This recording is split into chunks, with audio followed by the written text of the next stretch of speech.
Hello and welcome to Trade Talks Unlocking the Experience. I'm your host, Kayla McGowan, and today I'm joined by someone I've just recently met, but man, have we hit it off, and his love for the industry is unmatched. If you haven't guessed it, my special guest today is Michael Valonis, and he is the founder and chairman of Absolute Clean and Restore. Welcome, Michael. Hey there, Kayla. Thank you for coming on. I know you're in your truck. Before we even start, everybody who's watching, Michael is hands-free, focused on the road. We're just chatting. He is one that does a series from his truck called Mornings in Mike's Truck, I believe, or Mornings with Mike, and it's been a hit so far. And so when he told me he was going to be in his truck, I was like, you know what? Fitting because that is him through and through. So, Michael, for people who may not know how you got into this industry, how did you stumble upon us? Kayla, thanks for having me today. I started as a hotelier. I used to manage hotels. So I was in Arizona, Las Vegas, and then moved to Oklahoma, which was a really big change of pace. But I started a carpet cleaning business when my wife got pregnant in 2017. And from there, it grew so fast. It was crazy. I wanted to be a one-man show. I just wanted to go clean two houses a day and have a very easy laid back life, maybe pocket 500 bucks a day cleaning a couple houses carpets. And then it grew rapidly. By month four we had two vans. Then a couple years into it in 2020, through COVID, I met Javier Del Angel and got into the restoration business. And that's all she wrote, right? You never looked back. It's so crazy to see how you just wanted to just be this one man shop and just, you had a goal set and man, have you guys taken off? It's so cool to watch you grow and just hear how you've created your own like career path and then the pathway for your team. It's absolutely insane. So before I go to my next question, how many trucks do you have now? We're over 30 trucks, which is crazy to think about. We have like things getting wrapped right now. I wish I had our grand total of vehicles because I don't know. And I got that number because we were at a trade show and we were talking about insurance to someone. And it was funny because Tiffany, our general manager, COO, they say, how many trucks do you guys have? And she's like 30. And I looked over and I was like, what? When did that happen? And our growth moved faster than I did. I was unaware at that point. And but no, yeah, we run dozens of vehicles and from everything from duct trucks. We have a very large extraction fleet and carpet cleaning fleet, and they stay busy. Yeah, and I was gonna say too, just like hearing how much you guys have grown, I'm sure that was, to your point, a huge shock.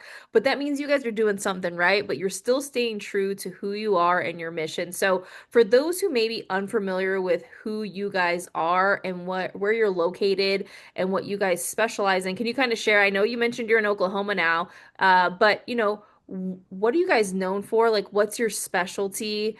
And who are you guys as Absolute as a team? So we are in Stillwater, Oklahoma, which is a town of just about 50,000 folks.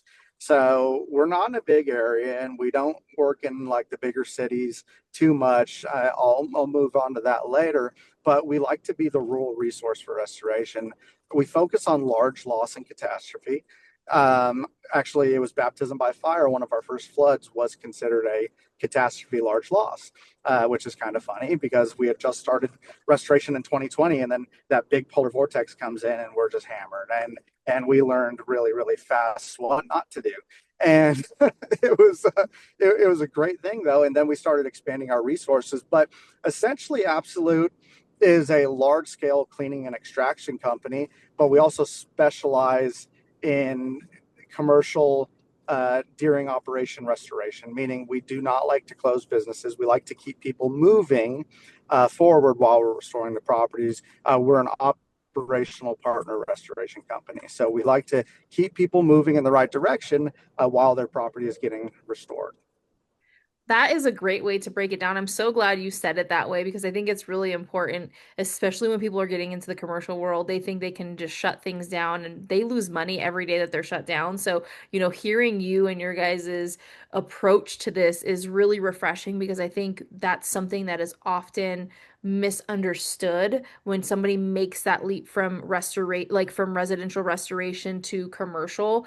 The things don't operate and Hmm. function the same way, right? And I know with you working with Javier and Chris and a bunch of other people, they have the same mindset, which is extremely important. Your network is everything. And clearly you have Hmm. a great network. Thank God that you've crossed those paths with those amazing people because I even know they come up and help you, you help them. Like it's such a Yep. cool relationship. So you're going to talk about something extremely important at the experience this year. I want you to share what that is and what you hope people take away from your session once they walk out. Absolutely. So I wanted to bring up this year at the experience the importance of never forgetting how you started your business or what your foundation is.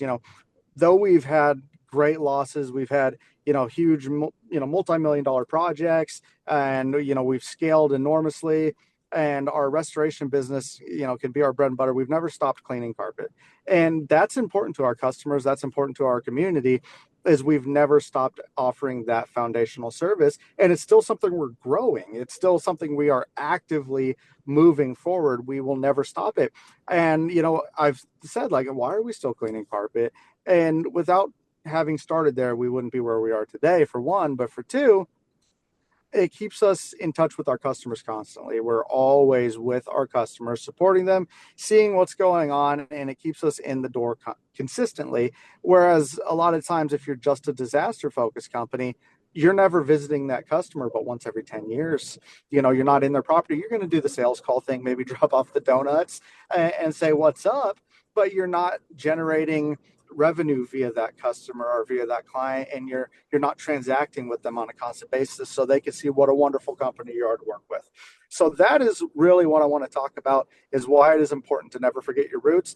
I hear more often than not, gosh, I wish I didn't stop cleaning carpet. I hear Mhm. it every day. Mike, you still clean carpet after all these years? You do these giant projects, you're in every state at once, and you still clean carpet? Absolutely. And I'm never going to stop. Yeah. And I was going to say too, I think that's one thing that we've seen, especially with like the ebbs and flows of the seasons that we've had. The last couple of years have Oh yeah. been very unpredictable, right? We did not have not one hurricane hit the United States last year.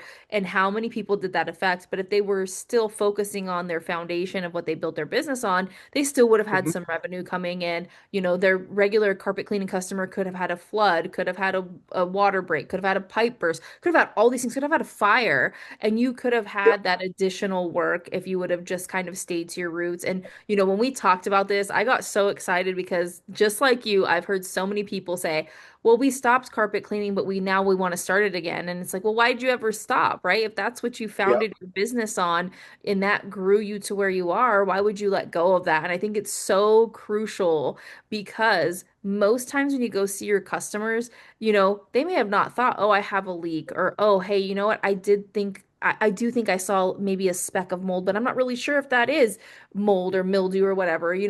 That leads them to other questions that could potentially lead to more work for you guys. So I think it's an extremely important topic. I can't wait for you to take the stage. Like it's so exciting. You just love what we do. You're a great person to just have a conversation with and learn from. I really am so like amazed that you're still young but like you're seasoned, so it's really cool to see that because sometimes when we talk to people it's like, oh well, there's people who have been in the industry for 40 years but like there's nothing in between those who have been here for less than 5 years, but it's not true. You and I are living proof. We sit in the middle of that, and I think it's just really cool to see where we do have a space in this industry. So for you, Oh, absolutely. why do you think somebody should attend the experience and how would it be beneficial to their business, their career, and their mindset? I'd say the most important part about the experience is, well, the overall experience, but it is getting to network with your colleagues. You know, it's been a dog eat dog industry, and in a lot of markets people are so competitive, but you'll realize when you actually sit down and talk to your peers in the industry and your colleagues, you guys have so much in common, and that is, there's a just insurmountable amount of value in getting to know your colleagues at these trade shows, and it's neutral territory. It's Mhm. not you guys are bidding on the same job. You guys are getting together in Las Vegas. You get to go out to dinner. You get to enjoy yourselves. You get to talk to, you guys probably both have the same supplier, and you could talk to that guy and learn what you guys have in common. I mean, the relationship you could build with your colleagues. I'll say a huge amount of our work last year was generated based off our relationships with the industry, just people referring us work or having us partner with them on jobs. And that's a very big possibility, especially when you live in these smaller markets. People need a hand. I Mhm. mean, but also learning what is coming in the industry. You hear so many talks of private equities taking over, or everything's becoming franchise. If you get to the trade shows, you'll get to learn where the roots are of the business, and it's not where everyone is saying they are on Facebook. So you really get the nuts and bolts of everything in when you go to Las Vegas, when you go to the experience, you get to talk to your peers. That you get to learn way more about your industry there than you do, say, browsing online. There's value to being online, but there is a crazy amount more value when you meet in person. Yeah, and I would definitely say too, it's the one time of year where you can really focus on working on your business, building your network, learning from others because we have topics from all over the space. To your point, you might not be into quote unquote cleaning, but you may find somebody that changes that and helps you build that part of your business. You may not be in large loss or commercial, and then you meet people like Michael and Chris and Javier and Howard and all of these people that can open those doors for you. And to your point, you guys do get a lot of business from your partners calling you and saying, "Hey, can you come help us here?" And that's really what it's all about because you balance Yep, each other at the end of the day. When they're a little bit slower, they can come help you and vice versa. And then really you're winning all year long, right? And you're still helping people. That's the other thing that I think it really comes down to. absolutely. We're in this industry because we love to help people, whether it's their worst time or they're just there for regular maintenance, right? So there's a commonality there. You just have to build upon it to your Absolutely. point. So I've asked you quite a bit. We've talked about your session, you, where you come from, but what is something that many may not know about you that is considered a fun fact? Oh, I'm a pretty boring guy. No, I used to play drums and very heavy metal bands in Las Vegas, where I grew up, and that's kind of interesting because I live in Central Oklahoma and wear cowboy boots every day. But it's not a lot of people know that I used to be like a death metal drummer, and like I still get down with it today, but not like I used to. But it was that's kind of a random fact. So, Wow, that's an interesting fact. I will say I have seen some of your videos of you playing the drums, so I knew that you played drums, but I don't think I knew it was in that capacity. So I have to ask, did so you have like long hair? Like what was that whole oh like yeah. persona that you had? Oh, long hair, guy liner, tight jeans, the whole nine. It, Wow. yeah, it was. I used to have hair down to my shoulders that I straightened, and it was crazy. I'll have to Wow, send you you were some gross. photos. Yeah, Yes, I we were have we to were see. we were into it. We had the whole thing, so it was fun. Wow. I would have Very never good like experience. expected that, but hey, I think it builds character and there's so many sides to you that people have to learn and I think that's such a cool fact because I don't really I guess I didn't just take you for that kind of person, right? I met you, you wear cowboy No, boots, you're in a polo, like, like the whole nine. I would have never expected that. So you'll have to leak some photos and maybe they can make their way into the article about this amazing opportunity to have you on Trade Talks. That's all I have for you today. I cannot wait to see you take the stage. For all of you listening, I will link his title, the time he's speaking, what room he's speaking, what day he's speaking below in the write up. And we cannot wait to see you guys at the experience September 9th through the 11th in Las Vegas, Nevada. We'll see you on the next episode of Trade Talks Unlocking the Experience. Take care.